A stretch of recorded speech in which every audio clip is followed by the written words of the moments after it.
lakas ng ulan. Grabe, 2 araw na yung ulan dito, guys. Super ulan, mahangin. Lakas ng ulan, dala ng hangin. Napakalakas. Wala kaming kuryente, guys. Opo, wala kaming kuryente. Sa sobrang lakas ng ulan.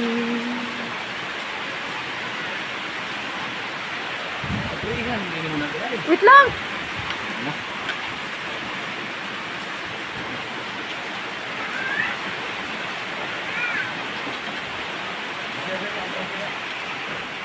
Napakalakas ng ulan.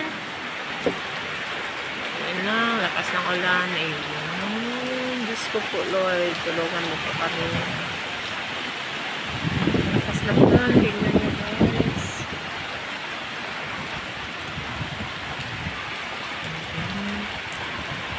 Problema namin dito, ito yung Gemelina. Tapat sa bahay namin. Mga puno na lubi. Niyog. Ayan. Diyos ko, Lord. Sabi yung lakas ng hangin. Takot. Ayan, nagbaha dyan. Nabaha sila dyan. Ayan, nakakalakas na baha dyan. Hanggang doon. Tapos doon yung malaking sapa. Ayan. Lakas ng hangin. Ito ang nakakatakot pag malakas na ulan tapos may kasamang hangin. Ayun, bagsak ang lubi.